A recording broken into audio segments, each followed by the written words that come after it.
Iconic Business, le luxe by BFM Business. Audrey Maubert. Iconic Business, un univers digital et une émission exclusive, intemporelle, mythique, responsable et déculpabilisée. C'est le rendez-vous de l'horlogerie du monde. Toutes les maisons de luxe y sont et doivent tenir salon à Genève. Watches and Wonders, Hermès, Rolex, Cartier, Chopard, Chanel, Hublot et bien d'autres pour cette édition 2024 que Juliette Weiss a suivie pour Iconic Business. Il y aura une rencontre dans un instant avec la coprésidente de Chopard, Caroline Cheffelet, et le directeur général d'Hermès, Guillaume Docent. Dans les désirables de la semaine, rencontre avec les fondateurs de Docent, quand l'art rencontre l'intelligence artificielle. Visite également du pad au lieu du design avec Eva Jaco. Sans oublier l'iconique capsule Phénomènes et tendances. Éric Brionne, directeur général du Journal du Luxe, maison de luxe et parti pris.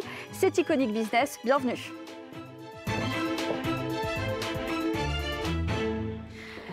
Iconic Business à Genève, Watches and Wonders, toute l'horlogerie de luxe s'y retrouve et présente ses nouveautés. Juliette Weiss nous fait vivre l'événement, rencontre avec Caroline Cheffelet, coprésidente de Chopard, et Guillaume Decen, directeur général d'Hermès. Alors on a d'ores et déjà pu capter les tendances à venir sur ce salon de l'horlogerie. La première, ce sont les couleurs. En effet, cette année, les horlogers mis sur le bleu, le vert, le gris, bref, de l'audace. Deuxième tendance à retenir, ce sont ces bijoux précieux. Attention, pas que des montres bijoux, mais bien des objets précieux qui donnent l'heure. Troisième tendance à bien retenir, ce sont ces marques qui deviennent des véritables écosystèmes de culture. Création d'hôtels, collaboration très marquée. J'ai justement rendez-vous avec Caroline Cheffelet, qui est la présidente directrice de la maison Chopard, pour me parler de ce phénomène. Tout d'abord, l'hôtel, il est arrivé un peu par hasard, je dirais, parce que notre boutique est numéro 1 place Vendôme à Paris. Et j'ai pris vent que l'hôtel c'était un hôtel était à vendre. Donc, c'était la tentation qu'on n'a pas pu résister. Et maintenant, on est très fiers d'avoir, notre premier hôtel. Et c'est très atypique parce qu'en effet, il y a 15 suites. Et puis, chaque suite est un peu inspirée par une pierre, par une gemstone. On a la suite rubis, la suite saphir, où on peut aussi faire justement créer plus de lifestyle, faire des expositions. On avait fait quelque chose pendant la haute couture avec mes robes. Et comme ça, tout va ensemble. Un hôtel de la haute couture, mais aussi et surtout le cinéma. En effet, pour la 27e année, la maison Chopard est partenaire du Festival de Cannes. Si tout a commencé par l'ouverture d'une boutique sur la Croisette pour Chopard, il est désormais question d'évolution commune et de liens très puissants. 27 ans qu'on est partenaire officiel du Festival de Cannes. J'ose dire qu'on a grandi ensemble. Chopard a grandi avec Cannes, mais Cannes a aussi grandi avec Chopard. C'est comme ça a commencé un peu, parce qu'à l'époque, on a ouvert une boutique à Cannes sur la Croisette. Et j'avais l'idée, j'ai dit, il faut qu'on ouvre pendant le Festival de Cannes. Et ça a pris le départ comme ça. Égérie de Chopard depuis 2021, Julia Roberts continue de s'investir auprès de la maison de joaillerie suisse et collabore pour la première fois avec Caroline Cheffelet, coprésidente de Chopard, autour de la nouvelle ligne de haute joaillerie. Au programme de cette nouvelle collection alliant l'élégance intemporelle de Chopard à la personnalité rayonnante de Julia Roberts, 3 bijoux, véritable explosion de couleurs mêlant émeraude, rubellite et turquoise. C'est un set unique qu'on a dessiné ensemble avec elle. Si vous me demandez pourquoi Julia et pas quelqu'un d'autre, c'était à l'époque on était sur la campagne Happiness, et Happiness à faire avec les smiles. Et il y avait beaucoup de très belles actrices sur la table. Et je regarde avec mon team et je dis, mais la plus belle, les plus beaux souris, il manque. Elle me dit, c'est qui? J'ai dit Julia Roberts. Et en effet, elle était une fois avec nous à Cannes déjà. Et elle portait une très belle parure avec une grosse émeraude. Elle avait dit à l'époque, à moi, je me rappelle très bien, si je porte ça, je n'ai pas besoin de chaussures. Et elle est montée l'escalier pieds nus. Et depuis là, on avait une connexion. Et puis, elle est aussi très sensible à tout ce qu'on fait avec ethical gold, sustainability. Donc, voilà. L'horlogerie de luxe, c'est aussi parfois vendre moins, mais vendre mieux. Premiumisation des pièces, montée en gamme, technicité exacerbée. J'ai rendez-vous avec le directeur général de la maison Hermès, Guillaume de Seine, pour parler de ces nouveaux challenges horlogers et comment est-ce que la maison répond à ces nouveaux défis. Au-delà de la premiumisation, Hermès, c'est une maison de savoir-faire d'exception.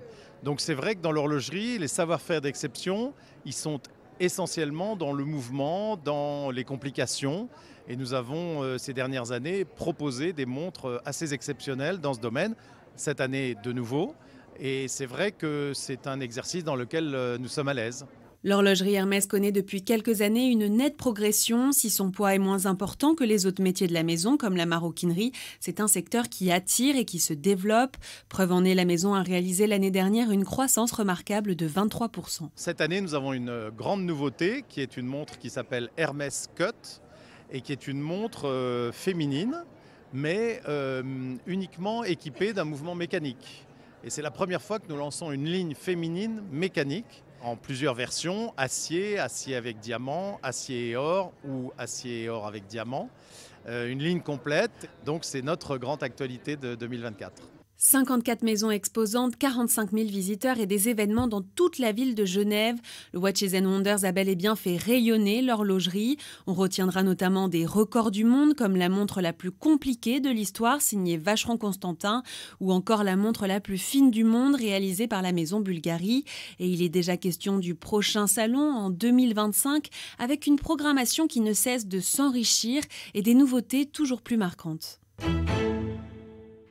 Merci Juliette Weiss depuis le salon Watches & Wonders au lieu de l'horlogerie du monde du luxe à Genève. Tout de suite, c'est l'iconique capsule Phénomènes et tendances. Avec nous, Éric Brionne, directeur général du journal du luxe Winter is Coming. Votre parti pris à l'heure où les maisons de luxe y sont condamnés aussi finalement. Oui, bonjour Audrey. Qu'on se le dise, les temps sont durs pour le luxe. Ici, transparence. On se prépare à vivre une année difficile en 2024. Même certains insiders disent dégueulasse. On ose. Je cite. Les plateformes e-commerce de luxe sont en faillite. Tous les grands groupes commencent des politiques draconiennes d'économie pour la fin d'année. Alors, Winter is coming, oui, mais on s'y prépare. Comment on s'y prépare ? En multipliant les révolutions managériales et surtout un mot d'ordre, vraiment la clarté, les partis pris. Transparence et on met un peu d'ordre dans tout ça. Voilà, on est vraiment sur une dimension de clarté. Alors on va commencer chez Chloé. Chez Chloé notamment. Exactement, donc un bouleversement à 180 degrés dans la création. Adieu les obsessions environnementales de la créatrice Gabriella Pourtant Hearst. C'était un marqueur. Ah complètement, mais qui oublie l'essentiel de style. Elle était un petit peu plus obsédée par le label Bicorp qu'elle n'avait pas, entre parenthèses, pour sa propre maison. Vraiment. Donc, retour d'une ancienne de la maison, Chemena Kamali, qui rappelle la féminité aérienne, romantique, avec des touches de rock, réimaginée par Karl Lagerfeld. Les acheteurs adorent et les clientes reviennent en boutique, comme quoi la clarté et en même temps l'authenticité, ça paye. Retour aussi à l'essentiel en campagne de publicité, la première signée par David Sibbs. Et je cite Chemena, je voulais capturer l'émotion et l'énergie de Chloé et des femmes qui incarnent à la fois son histoire, son esprit. Elles sont puissantes, belles et libre sans effort. Oui, tout est dans le sans effort chez Valentino. Exactement. Alors Valentino, on l'avait annoncé sur Iconic Business, Pier Paolo, avec ce défilé au noir, c'était un noir de deuil. Exactement. Remplacé par le fantasque et iconique Alessandro Michele, qui avait suscité la fascination des cibles marketing dites affluentes, mais qui avait un peu fait fuir quand même les riches de chez Gucci.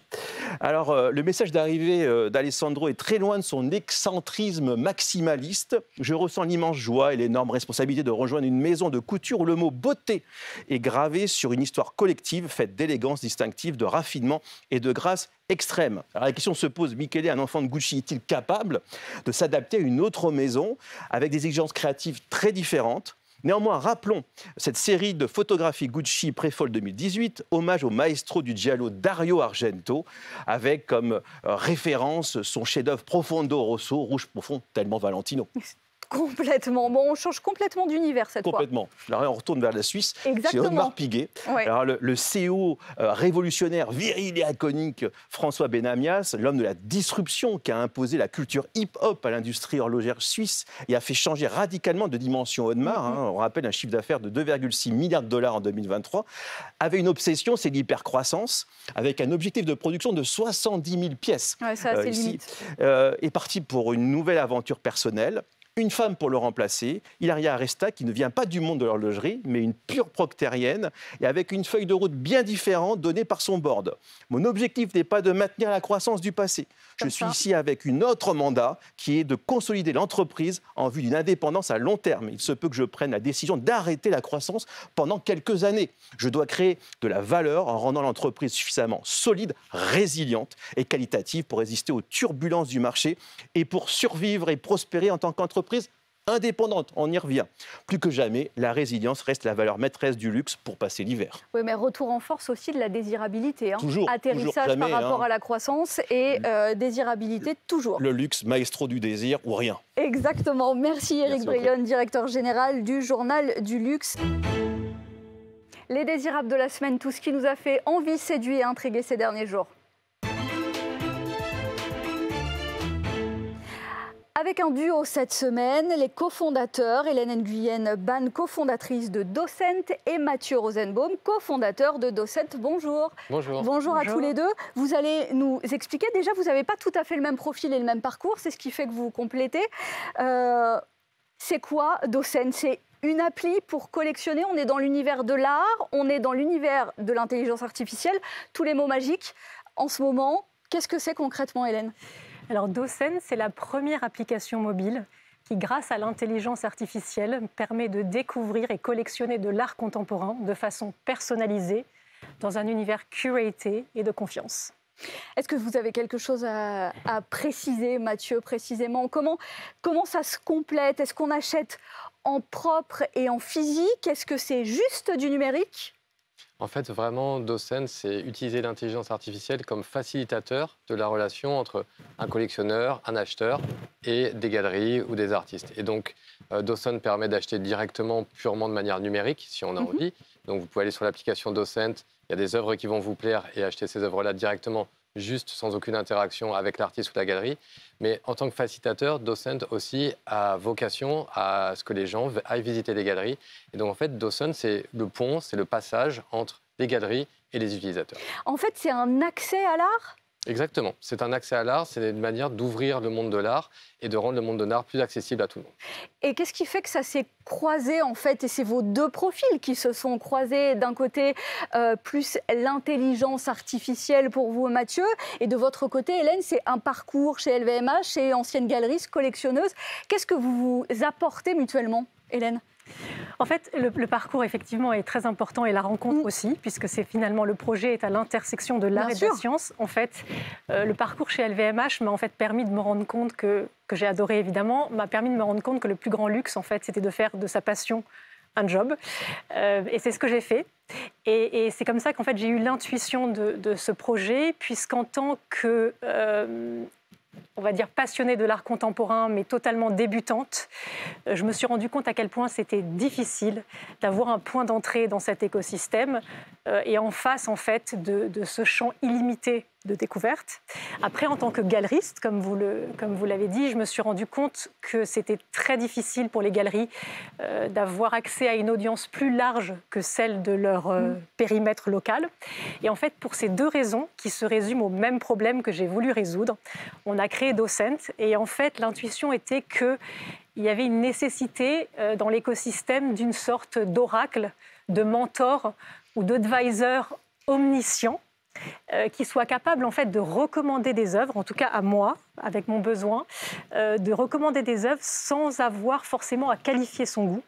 Et c'est là qu'encore une fois, j'ai eu l'intuition que l'intelligence artificielle, qui est un mot assez mystique pour moi, était la solution. Et en tant que néophyte totale, j'ai commencé à demander de façon obsessionnelle à tout mon entourage, tu connais pas quelqu'un, tu connais pas quelqu'un. Et un jour, une personne m'a dit, ah, mais rencontre ce chercheur, tu verras, tu auras une conversation hyper intéressante avec lui, il est brillant. Et ne connaissant absolument rien, j'ai commencé à le googliser analyser et voir Best Young Researcher, Quant of the Year. Et là, je me suis dit, c'est l'homme de la situation. Et l'homme de la situation est là. Mathieu, le chercheur, c'est vous. Qu'est-ce que vous avez apporté? Les réponses, j'imagine, parce que c'est quoi? C'est pas de recommandations, donc pas de biais. En fait, l'enjeu, c'est ça, c'est pas avoir de biais. Et vous êtes plutôt prescripteur. Comment ça se passe? Alors, je vais laisser Mathieu s'exprimer sur le biais. Moi, ça m'a tout de suite beaucoup intéressé parce que je crois beaucoup à l'intelligence artificielle, mais qui va être spécialisée dans certains sous-domaines. Et quand Hélène est venue me parler de son projet, spécialiser l'intelligence artificielle pour l'art, j'ai trouvé ça passionnant. Et en fait, l'idée, c'était juste de dire, en fait, mais Hélène, toi, quand quelqu'un vient te voir en tant que conseillère, comment est-ce que ça fonctionne? Qu'est-ce que tu expliques aux gens? Et donc Hélène m'a décrit comment est-ce qu'on expliquait, comment on faisait pour faire des recommandations en physique à des personnes et comment on faisait pour s'adapter, parce que vous pouvez vous adresser à des collectionneurs très établis, puis à des gens comme moi qui vont être complètement débutants. Et donc, le goût, l'émotion, la spéculation, il y a beaucoup de choses qui rentrent en ligne de mire. Il y a énormément de choses qui rentrent en ligne de mire et c'est très dur à formaliser. Si je vous demande qu'est-ce que vous aimez comme œuvre d'art et pourquoi, c'est assez difficile. Il nous faut un certain temps. Il vous faut du temps et puis il y a des choses, vous allez dire j'aime bien, je ne sais pas vraiment pourquoi, mais ça me touche. Et donc l'idée, c'était d'utiliser l'intelligence artificielle pour répliquer ce processus dans le monde digital. Et ce qui est intéressant avec l'intelligence artificielle, c'est que bien sûr, ça ne sera jamais aussi précis que certains advisors, mais ça permet d'enlever certains biais et d'avoir accès à une banque d'œuvres qui est bien plus grande que la connaissance humaine peut avoir. Est-ce que parmi les critères, on entre le prix aussi ? Ou ça ne rentre pas du tout en ligne de mire? C'est un filtre de recherche possible, comme plein d'autres choses, comme le thème, comme la couleur, comme des filtres beaucoup plus subtils de l'émotion. Mais évidemment, c'est loin d'être le critère unique. Et en fait, Mathieu vous le dira beaucoup mieux que moi, mais en fait, on a fait des algorithmes enfin pas moi, mais l'équipe de Mathieu, en fait, qui sont basés sur deux aspects. Les aspects visuels, en fait, qui sont capables de clusteriser, donc de classer des œuvres d'art en fonction de leurs caractéristiques visuelles, mais aussi, et beaucoup plus important et compliqué, des algorithmes contextuels de NLP qui permettent en fait de screener des millions de textes sur les pratiques d'artistes et ensuite d'identifier des mots qui qualifient la pratique d'artiste pour les rapprocher. Et de recouper. Exactement, et donc recommander. Et pour la question des biais, pour revenir à votre question des biais, évidemment l'idée c'est d'être une non-Western centric plateforme, donc d'être le moins biaisé possible. Et on a pour ça fait un partnership avec 150 galeries, du Guatemala au Vietnam, en passant par l'Iran, la Côte d'Ivoire et évidemment les hubs de l'écosystème de l'art contemporain, à savoir New York, Los Angeles, Londres et Paris. Ouverture de galerie, ouverture d'esprit. Exactement, et c'est exactement ça. Et en fait, pour en revenir de façon, encore une fois, totalement néophyte et sans le jargon de Mathieu sur ce qu'on a fait en termes d'algorithme, c'est finalement d'ouvrir le champ des possibles au maximum, donc de screener tout ce qui existe dans un périmètre qu'on a identifié évidemment, et ensuite de resserrer le choix pour une personne donnée et faire le parfait matchmaking entre le goût de cette personne et des œuvres. Et l'idée, évidemment, est en ouvrant le champ des possibles et d'éviter d'enfermer les gens dans leur echo chamber, de façon à éviter qu'ils découvrent ce que leurs voisins découvrent. Il y a leur goût, mais finalement, on boucle sur l'accès à l'art, même quand on a un goût, un biais, et même si on est connaisseur. Absolument, absolument. Et ce qu'on fait, en fait, ce que les algorithmes font, c'est de décrypter tous les signifiants d'une œuvre d'art pour ensuite être capable de recommander en fonction des signifiants en question l'œuvre parfaite, l'œuvre de la vie d'un collectionneur. Vous avez récemment levé 5 millions d'euros. On est dans la tech, on parle régulièrement des levées de fonds auprès de BPI France, de Business Angel, dont Raphaël Varane. Ça a fait largement la une. Levée pour apporter quoi encore comme brique à ce développement et à cette entreprise ? En fait, l'élément essentiel aujourd'hui, c'est je pense qu'on a fait nos preuves auprès des collectionneurs très établis. On a montré ça de manière scientifique. C'est-à-dire qu'on a créé, tous nos algos de recherche ont été publiés dans des articles de journaux scientifiques et ils ont été évalués par les grands connaisseurs du milieu de l'art. Donc on sait que les algorithmes fonctionnent, on sait que les recommandations sont bonnes, donc on sait qu'on a convaincu les gens qui sont prescripteurs dans le monde de l'art et donc les collectionneurs les plus établis. Aujourd'hui, notre but, c'était le but initial de Docene, c'est vraiment de démocratiser le monde de l'art et de donner accès à nos galeries qui, j'insiste, sont vraiment les meilleures galeries au monde, à tout le monde. Et pour ce faire, il y a besoin de marketing, il y a besoin de business, il y a besoin de cause. Et c'est pour ça qu'on a fait la levée de fonds. Et donc l'atterrissage, c'est quoi? C'est un abonnement? On paye une fois? C'est quelle rentabilité pour vous au bout? En fait, le business model aujourd'hui, c'est de prendre une commission sur les œuvres découvertes grâce à Docene, grâce à la plateforme, et qui sont vendues par les galeries. Donc voilà le modèle aujourd'hui. Et donc justement, la levée de fonds va nous permettre de capitaliser, comme disait Mathieu, sur un succès d'estime qu'on a aujourd'hui, parce qu'on est reconnu comme la plateforme qui permet de découvrir encore une fois. On sait comme c'est essentiel dans le milieu de l'art. Voilà. Donc l'idée, c'est de capitaliser sur ce succès d'estime et sur cette crédibilité scientifique et artistique pour en fait développer notre go-to-market. Et donc, comme disait Mathieu, investir dans tout ce qui est marketing, communication pour faire connaître le projet et pour finalement scaler l'Art Advisory qui nous permettra de donner accès à plus de passionnés qui, encore une fois, pourront trouver l'œuvre de leur vie et l'acheter. Et donc, on suivra la prochaine étape et le développement, le déploiement de Docent. Merci à tous les deux, Hélène Nguyen Ban et Mathieu Rosenbaum, d'avoir été dans Iconic Business. On se quitte avec un autre rendez-vous incontournable de l'art. Là, c'est la scène du design à Paris, le PAD au Jardin des Tuileries. Cette année, 14 galeries ont fait leur entrée au salon. C'est à découvrir avec Eva Jaco. Parmi les 74 galeries représentées ici, une petite quinzaine exposent pour la toute première fois. Tous défendent le futur du design en alliant création contemporaine et art ancien. C'est notamment le cas de la galerie Pradier-Jonot, tout droit venue des Puces de Saint-Ouen, qui expose pour la première fois. C'est ce qu'on va découvrir. Je me retrouve avec Jérémy Pradier. Jérémy, bonjour, bienvenue au PAD. Qu'est-ce que ça vous fait d'être ici? C'est quoi l'enjeu précisément pour vous? Alors ce que ça nous fait déjà, c'est qu'on est très ému et très fiers d'être au PAD après 10 ans de galerie. L'idée, c'est de continuer à la développer et de rencontrer de nouveaux clients qui sont présents ici. On porte une ambition depuis longtemps, qui est celle de participer aux arts décoratifs français, de raconter cette histoire, qu'elle soit celle de 1920 ou de 2024. Grâce à des événements comme le PAD, on peut aussi continuer à la déployer. Cette exposition Manifesto fait dialoguer 7 artistes d'horizons divers. On trouve aussi des signatures un peu plus anciennes. Quel est le point commun entre tous ces artistes ? Alors la première chose, c'est que déjà tous participent des arts décoratifs français. Ils ont en commun aussi la radicalité.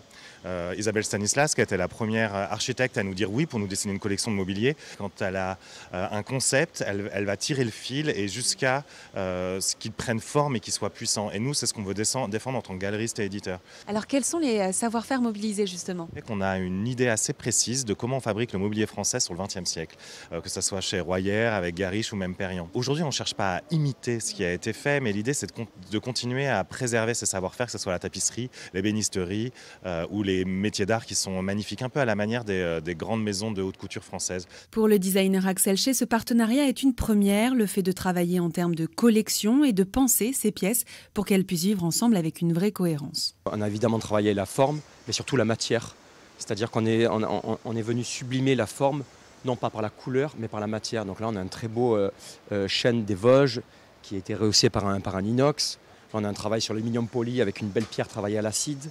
On a un très beau tissu mohair de chez Romo sublimé par l'inox aussi. Là, on a travaillé l'aluminium, le laiton et l'inox. Et c'est là où Aurélien et Jérémy nous ont emmenés sur un vrai travail de matière et de sensibilité. Comme le confie son président Patrick Perrin, le PAD reste avant tout un laboratoire d'essai qui expose la jeune garde du design contemporain.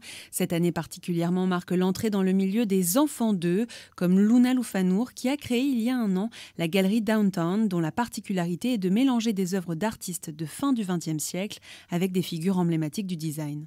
Iconic Business, le luxe par BFM Business, exclusif, intemporel, mythique, responsable et déculpabilisé. C'est toutes les semaines sur BFM Business et dès à présent sur l'appli, le site et les réseaux sociaux. Iconic Business, le luxe by BFM Business.